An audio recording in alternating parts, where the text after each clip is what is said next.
Haleluya, haleluya, shalom blessed people. Kiranya berkat dan damai sejahtera Allah dalam Tuhan Yesus Kristus menjadi bagian kita sepanjang hari ini. Kembali bersama saya, Pendeta Theolorus dari Rumah Berkat House of Blessing. Tema renungan kita hari ini adalah ujian iman Abraham dalam praktik ibadah kita. Terambil dari Kejadian pasal 22, tapi saya akan bacakan ayat 1 dan ayat 2 saja. Saudara dapat membaca secara utuh pasal 22 berdasarkan poin-poin yang akan saya sampaikan. Begini firman Tuhan. Setelah semuanya itu Allah mencoba Abraham. Ia berfirman kepadanya, Abraham, lalu sahutnya, ya Tuhan, firman-Nya, ambillah anakmu yang tunggal itu yang engkau kasihi, yakni Ishak, pergilah ke tanah Moria dan persembahkanlah dia di sana sebagai korban bakaran pada salah satu gunung yang akan kukatakan kepadamu. Nah, blessed people, saudara terkasih, ini adalah kisah yang sangat terkenal bagaimana Abraham diuji oleh Allah, yaitu dengan mempersembahkan anak yang tunggal yang sangat ia kasihi, yaitu Ishak. Kita akhirnya memahami juga bahwa kisah ini menunjuk jauh ke depan sebagai progressive revelation, ya, pewahyuan yang progresif ini, peristiwa yang terjadi antara Abraham dengan Ishak itulah sesungguhnya Allah Bapa dengan Kristus. Abraham rela mengorbankan Ishak, maka Bapa di sorga juga rela mengorbankan Yesus Kristus, anak yang tunggal, supaya orang berdosa diselamatkan dan tidak binasa. Itu goal, itulah tujuan utamanya. Nah, saudara, saya tidak akan menjelaskan lebih jauh secara teologis yang mendalam, tapi saya ingin langsung bagaimana dari iman Abraham kita dapat mempraktikkan kehidupan peribadatan kita, keseharian kita dalam rangka ibadah itu. Ya, ada 7 poin yang dapat kita pelajari dan renungkan dan tentu harus kita lakukan. Yang pertama, Abraham mendengar Tuhan dan meresponinya, ayat 1 dan ayat 2 tadi yang telah saya bacakan. Ketika Tuhan memanggil, Abraham mengatakan, ya Tuhan. Ketika Tuhan memerintahkan untuk mengorbankan Ishak, Abraham tidak menunda dan tidak berlama-lama. Dia segera melakukannya. Itu respon. Saudara, ada 6 hari lamanya Tuhan berikan kepada kita kesempatan untuk beraktivitas, bekerja, berusaha, bersekolah, kuliah, dan sebagainya. Tapi ada 1 hari yang Tuhan minta kita untuk mengkhususkannya bagi Dia, yaitu hari peribadatan. Bagi umat Kristen dan Katolik, hari Minggu, dan bagi umat Advent, hari Sabtu. Nah, saudaraku, bagaimana respon kita ketika Tuhan memanggil? Apakah kita segera, ya Tuhan, aku mau datang beribadah? Saudaraku, banyak orang Kristen yang berdalih di sini. Karena ada acara lah, masih ada kerjaan lah, ada usaha yang justru hari ramainya hari Minggu dan sebagainya. Tapi di sini kita belajar bahwa orang percaya itu bukan hanya seperti pada saat Abraham dipanggil dalam Kejadian 12, tetapi kita harus mencapai puncaknya seperti Abraham di Kejadian pasal 22 ini. Jadi, ketika ada panggilan beribadah baik secara komunal di hari Minggu atau hari Sabtu itu, maka kita pun sesungguhnya mendapat panggilan beribadah secara individual pada hari-hari di mana kita dipanggil oleh Tuhan pada saat kita bangun dan pada saat kita akan tidur. Sadarkah kita bahwa waktu yang mungkin 2 jam ketika di gereja, tapi ada juga waktu yang sangat singkat, hanya beberapa menit ketika kita akan memulai aktivitas atau mengakhiri aktivitas, bahkan pada saat kita sedang beraktivitas, ketika Roh Kudus menjamah kita, memberikan kita panggilan, kita harus punya kepekaan. Oh, ini saatnya aku harus beribadah. Beribadah itu ada hal-hal yang liturgis seperti di hari Minggu, tapi ada yang secara sederhana ketika saudara hanya mengucap syukur dalam doa, dalam syafaat yang singkat, dalam pujian yang singkat, dalam peribadatan yang sederhana sekali dimanapun saudara berada saat itu. Saudara mungkin dapat berdoa atau mungkin hanya sekedar di dalam hati saja memuji Tuhan, menyembah Tuhan.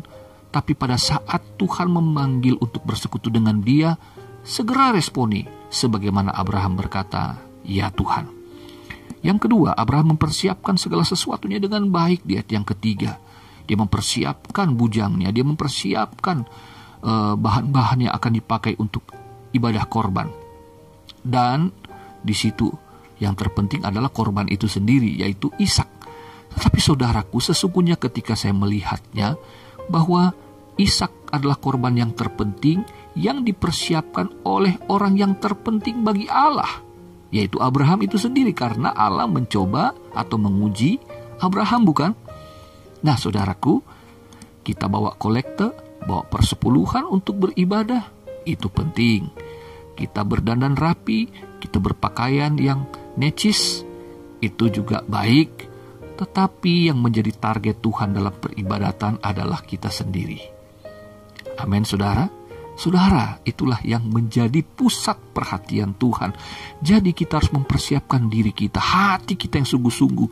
Jadi kita kalau datang beribadah gak ada niat untuk tidur, gak ada niat untuk menghayal, gak ada niat untuk lihat sosmed, baca sosmed, ya, karena ibadah yang membosankan kali kita anggap, lalu kita mencoba mengalihkan perhatian dengan melihat handphone kita. Tetapi ingat saudaraku, datang beribadah berarti kita harus siap berjumpa dengan Tuhan, karena kerinduan Tuhan adalah kita, bukan yang lain. Maka kita pun harus meresponinya dengan hal yang sama. Kita mau ketemu Tuhan, bukan yang lain. Amin, saudara. Yang ketiga, Abraham menegaskan imannya kepada kedua bujangnya, kepada Ishak. Dia berkata kepada bujangnya, "Kami akan sembahyang, kami akan kembali." Jadi dia tidak berspekulasi bahwa ya apakah Ishak akan balik apa enggak. Dia yakin betul. Karena kuncinya adalah di Ibrani pasal 11 itu ayat 19, bahwa Allah sanggup membangkitkan orang mati. Haleluya. Nah, saudara, pada saat Ishak bertanya, "Kayu bakar sudah siap, api sudah ada, mana anak dombanya?"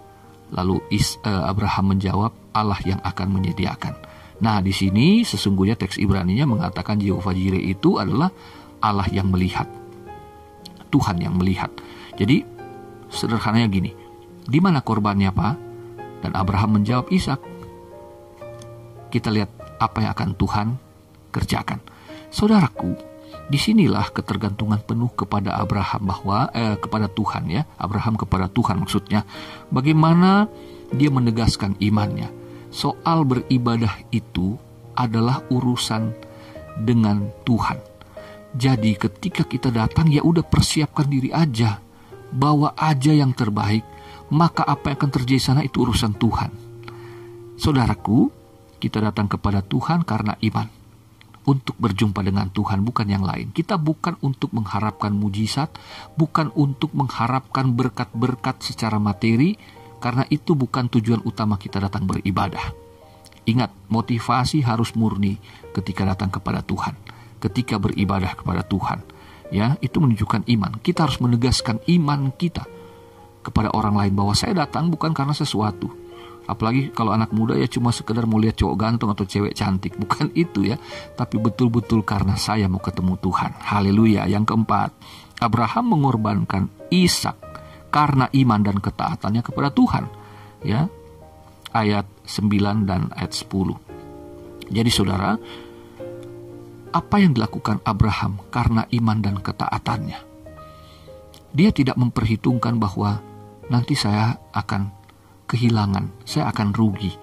Tidak. Tapi dia mempercayai Tuhan. Iman yang sepenuhnya ini yang menghasilkan ketaatan tanpa keraguan sedikit pun. Saudaraku, ada banyak orang gara-gara pandemi jadi malas beribadah. Jadi beralasan ibadah bisa suka-suka dia pilih-pilih jam karena bisa online kan. Apalagi yang melalui YouTube misalkan, dia bisa pilih-pilih jam kapan ada gereja di jam berapa, nanti dia suka-suka dia. Ada juga yang beralasan, aduh karena jauh lah, gak ada ongkos lah, gak ada kolektor lah, gak ada baju bagus, macam-macam lah. Tetapi ingat saudara bahwa ibadah itu adalah soal iman dan ketaatan penuh kepada Tuhan. bukan soal-soal yang lahiria, dan kita nggak beralasan. Abraham tidak beralasan, Abraham tidak berdebat, Abraham cuma berkata, "Ya Tuhan," dan dia segera bertindak. Yang kelima, Abraham mendapatkan pengakuan Tuhan bahwa sungguh ia takut akan Tuhan, ayat 11 dan 12. Nah, dalam kehidupan ibadah kita, maka apa yang kita lakukan adalah karena iman dan ketaatan.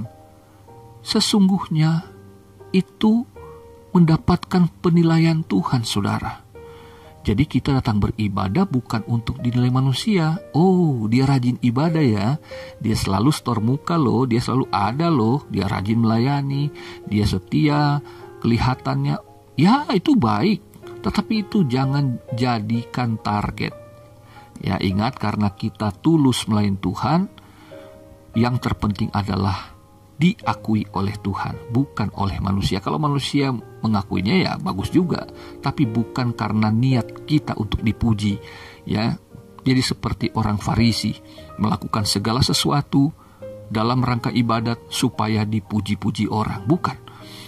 Tapi kalau kita punya niat yang baik, yang tulus kepada Tuhan, maka pujian orang itu bukanlah menjadi target kita. Karena yang terpenting Tuhan yang mengakui bahwa sungguh kita bukan hanya berkata, "Saya orang takut Tuhan," tapi saya betul-betul dalam tindakan, perbuatan menunjukkan saya orang yang takut akan Tuhan.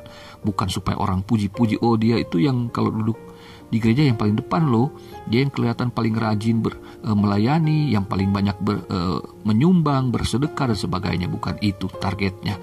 Tapi yang terpenting artinya diakui Tuhan, artinya Tuhan berkenan kepada kita. Haleluya. Yang keenam, Abraham mendapatkan korban pengganti di ayat 13 dan ayat 14. Jehovah Jireh itu menunjukkan bahwa setelah Abraham bertindak, maka kemudian dia melihat Allah menyediakan domba pengganti. Kristus menggantikan dosa, menggantikan kematian kita yang berdosa. Maka di sini kemudian Abraham melihat pengganti itu. Nah, saudaraku, dalam beribadah jangan pernah berpikir untung dan rugi.